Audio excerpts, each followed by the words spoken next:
വിമർശനങ്ങൾ ഒരു വഴിക്ക് നടക്കുന്നതിനിടെ ആദ്യമായി ഒരു അവാർഡ് സ്വന്തമാക്കിയിരിക്കുകയാണ് Renu Sudhi. Gurupriya short film fest 2025-ലൂടെയാണ് രേണു അവാർഡിന് അർഹയായിട്ടുള്ളത്. സതീഷ്, രേണു എന്നിവർ ഒന്നിച്ചഭിനയിച്ച കരിമിഴി കണ്ണാൾ എന്ന ആൽബത്തിനാണ് പുരസ്കാരം കിട്ടിയത്. മികച്ച താരജോഡികൾക്കുള്ള പുരസ്കാരമാണ് ലഭിച്ചത്. ഈ സന്തോഷം രേണു സോഷ്യൽ മീഡിയയിലൂടെ പങ്കുവച്ചിട്ടുണ്ട്.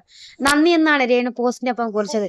പിന്നാലെ നിരവധി പേരാണ് പ്രതീഷിനും രേണുവും ആശംസകൾ അറിയിച്ച് രംഗത്തെത്തിയത്. ഇതിനിടെ അഭിനയം നിർത്തില്ലെന്ന് രേണു പങ്കുവച്ച പോസ്റ്റ് ഏറെ ശ്രദ്ധ നേടിയിരുന്നു. ഒരു അഭിമുഖത്തിന്റെ വീഡിയോയും ഒപ്പമുണ്ടായിരുന്നു.